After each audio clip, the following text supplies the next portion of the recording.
The Royal Enfield Himalayan is the king of the budget ADVs, but this Triumph 400X Scrambler has a secret weapon fitted that might just steal its crown. We've dropped a high-end Öhlins STX46 rear shock into the Triumph to see if this elite suspension can turn a city scrambler into a Himalayan beater. We're hitting the trails today. I'm joined by Osmosno Moto. Hi Trevor.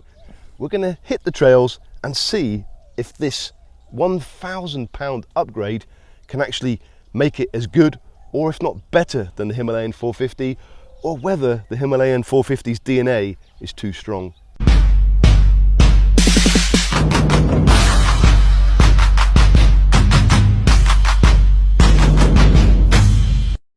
So you have to forgive me, I've got a little bit of a cold, bit of a man thing going on. Osmosno has his own channel. I'm going to put a link in the description here. You can check out his videos. You've already made a comparison about these two bikes, and you made a very, very good video about these two bikes. Yeah. I'm hoping you can help me today from your experience of owning a Triumph 400 Scrambler X and then changing to the Himalayan 450. You've got a lot of experience on both of these bikes. How long did you own the 400X and how many kilometers on it? I think I had it for the best part of a year, and I did the best part of 10,000 kilometers, 7,000 as I recall. During that time I've been on trips all around Thailand, and I went to Laos on it. So I've given it a good test for the purposes for which I want a motorbike like these two, and I found that didn't suit my purposes, whereas this does suit my purpose. Okay, that's what we're here to find out today. So what I'm trying to do is tempt you back to this bike with this Öhlins upgrade. I'm sure looking forward to trying it. It would be lovely to get back on it. It was a great bike, and it's not that one is necessarily better than the other. It's they both serve very different purposes. And one of the things that I did think about changing on the Triumph was the suspension. How many kilometers on the Himalayan now? 10,000. 10,000. I've just had the 10,000 kilometer service. 10,000. Where have we been? I've been down to the south of Thailand and back, and I've done a couple of trips around Isan. A lot of that too up as well with my wife. So it's certainly, I've given it a good shakedown, let's say. Okay, and this bike you have been trying for me for the last 6 months since we've known each other, for me to ride your bike. Unfortunately, it's impossible for me to ride your bike. Come and stand forward so we can see how tall your legs are. You can't see behind the bike. We can see your legs, don't need to see mine. No, see your legs. Oh, you want to see my legs? Yeah, so there's no way I can match that with my short little legs here. Oh, so, yeah, come on, I don't know. Come on, let's get you on it. We'll try you. No, it won't fit. Well, we will try it, just to show that I can't get it off the side stand even. But luckily, you kept banging on at me to try the Himalayan, try the Himalayan, try the Himalayan. I was 100% dead against it. Nope, not the bike for me. And then, out of nowhere, I was offered the chance of riding a lowered Himalayan and absolutely fell in love with it. And there's a link to that video right here. Or here. Or here. And yeah. Well, I was actually wondering what they'd done to that Himalayan, because when I saw that video I assumed that they'd put a lowering kit. But I am wondering now if they'd simply dropped the forks through by the same as this has had done. If they'd dropped the forks weren't dropped. They weren't dropped at all? No, not dropped at all. And the rear shock, I'm wondering if they'd just let all the preload off of the rear shock. But no, is that not the case? I don't know what they did to it, to be honest. I think they put a lowering link on it, and they put the low rider seat on it. So there's a special low rider seat. There is a lower seat. So the standard seat, this is a rally bench seat, which is higher. So it's going to be fun. We're going to get Trevor on it in a minute, and we'll get him to lift it off. Yeah, so I think there's 3 different seats available for the Himalayan 450. You've got the standard seat, which is too tall for me. You've got the low height seat, which is ideal for me. And then you've got the touring seat that you've got here now. No, this is not the touring seat. This is the rally seat. Rally seat, okay. And there is a comfort seat. Oh, there's 4 seats. So there's 4 seats available. Yeah. Wow. Higher or lower? This one's been lowered by 2 centimetres apparently. Yeah, well, 2 centimetres isn't much, is it? Tell you what, it's nice to be on this. It feels so familiar straight away, and even the exhaust note as I revved it, it's all so familiar to be back on it, and it's a lovely bike. Even just these first few moments on it, I tell you what, it's lovely. It's like being back with an old friend. I'm really liking it.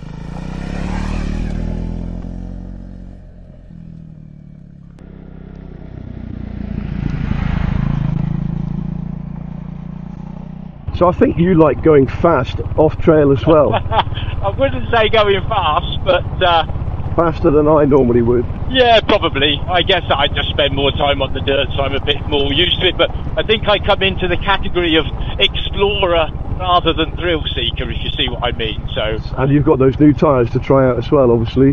What, on my Hemi? Yeah, sure. And that gives a lot more confidence on the trails. But okay, so this is sort of the first time I've ridden this on any trail. It's just a gravel road, but I'm going to pass you. Okay. I do think this suspension, I can feel the difference. Now, it's a long time since I rode my Triumph, but this does certainly feel... The old Triumph, it was a bit harsh, even on a smoother gravel road like this. To try it properly, I would need to get on some bumpier going. Yes. But it does feel better. Yeah, so it's been a long time since I rode my Triumph, so I'm going by memory, but this Öhlins certainly seems more compliant, which one would expect it to. For that money, yes. Yeah. Yeah.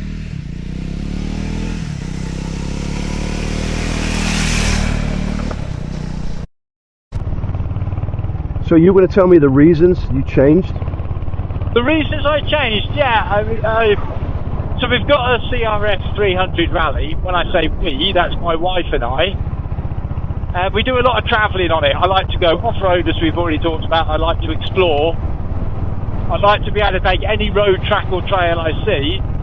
So I want something small and agile to do that, but I want something big enough to take Echo and I in comfort. Yeah. And this Triumph has got more comfort than the Honda Rally has got.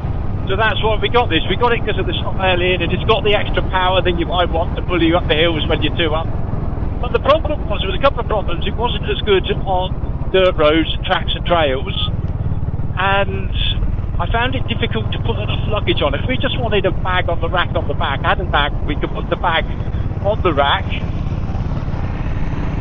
That was enough for a few things, but we've taken to carrying some luxuries with us, like chairs and stuff. And that means panniers. And to put a pannier on the Triumph Scrambler, I don't know, it just doesn't work very well, and it was difficult to get racks. So I wanted something that could carry two people, who's going to be more capable off-road, and carry more luggage. And so that's why we went for the Himalayan. It's got the same performance as this Triumph. But the styling's very different, and like you said earlier on off camera, that the styling of your Himalayan really suits it to be having luggage on it.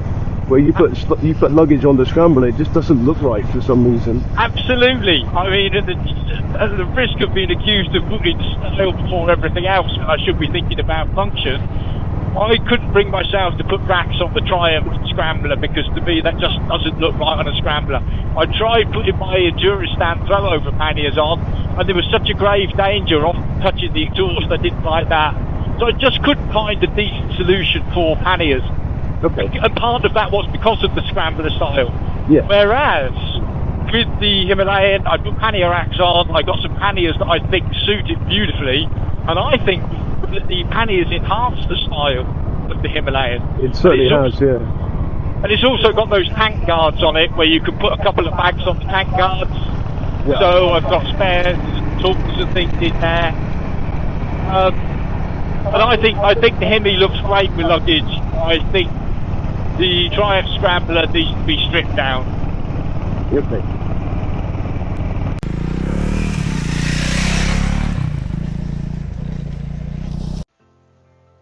It was back in April of this year when I eventually made the decision to do something that I'd been pondering for some time, and that is to sell our Triumph 400X Scrambler in favour of the Royal Enfield Himalayan 450.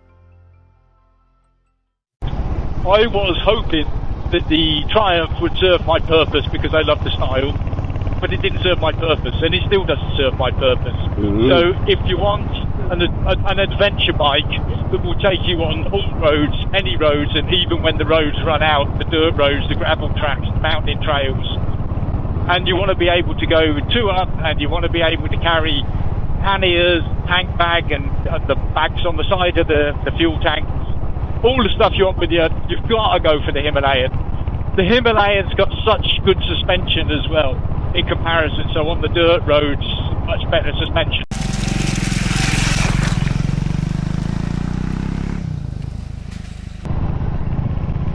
I must admit, the ergonomics, I think you look a little bit cramped on the Triumph. Are they different on the Himalayan? Now you mention it, yeah, I think the Himalayan's a bit more roomy. I put that bench seat on the Himalayan, the rally seat as they call it. Yes. That also added a bit, that gave me more leg room. But yeah, this is a bit tighter on the legs than the Himi. What is your inside leg measurement? Oh, I don't know.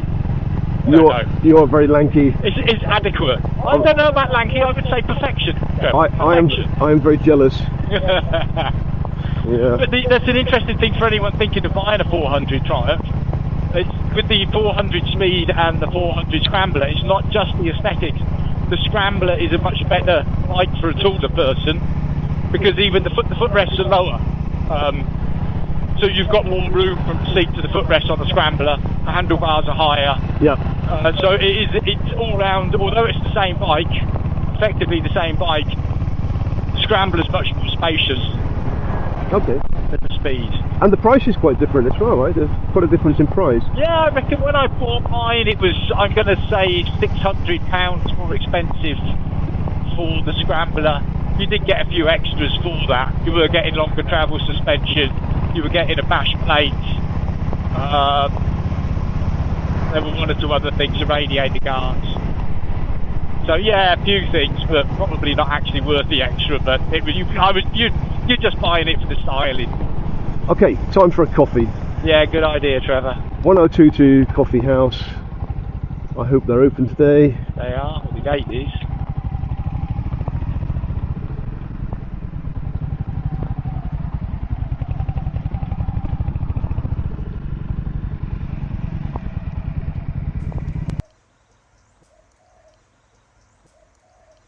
Right, David, back on the Triumph 400 Scrambler X.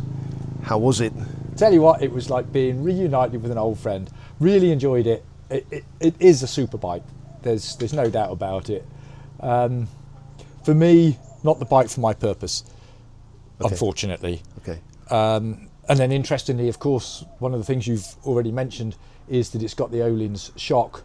So one of the reasons it's not the bike for my purpose is when I go onto the dirt roads, the suspension's just not that good. You can ride on them, of course you can, but it's not great.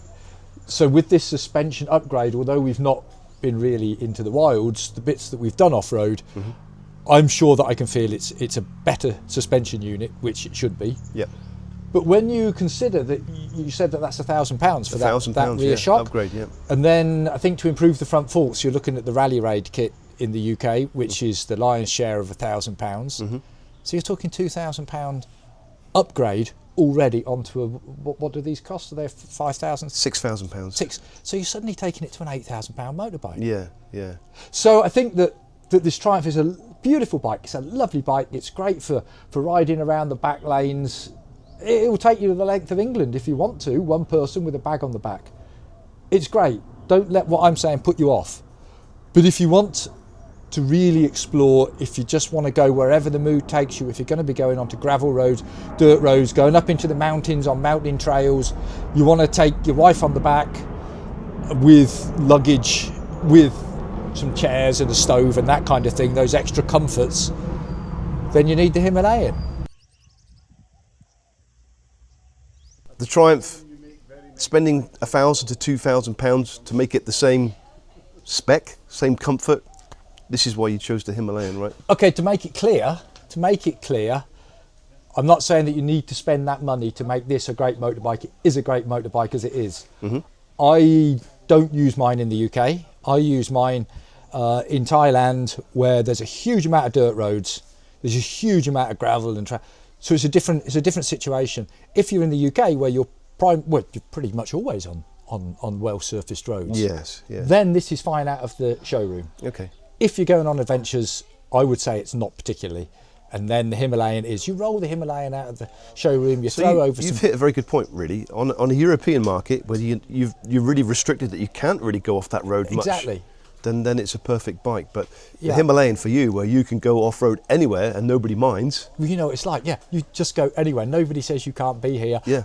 People, rather than say you can't be here, they're going to offer you some lunch. Yes. So, I mean, you can go anywhere in Thailand and it's not a problem. And that's where I want an adventure bike, a proper adventure bike that can take me and my wife on dirt roads. And for that, the Himalayan's perfect. And the Himalayan also, you can cruise at 100, 110 kilometers an hour all day, and it's comfortable.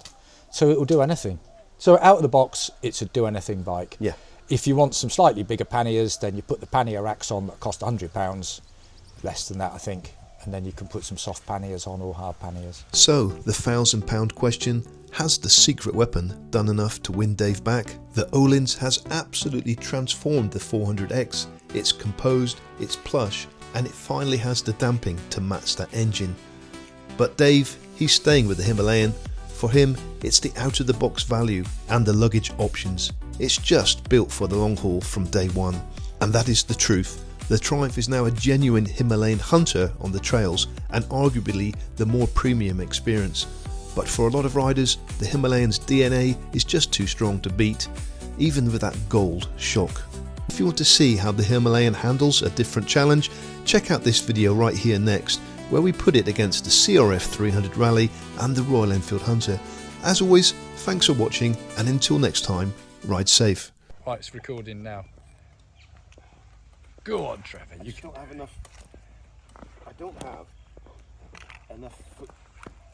have enough height to tip it up. I really don't. Yay! I did then, didn't I?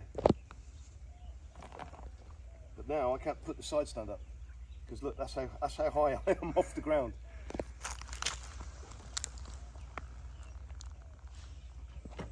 Oh, I could just do it, maybe. That is ridiculously tiptoeing for a bike.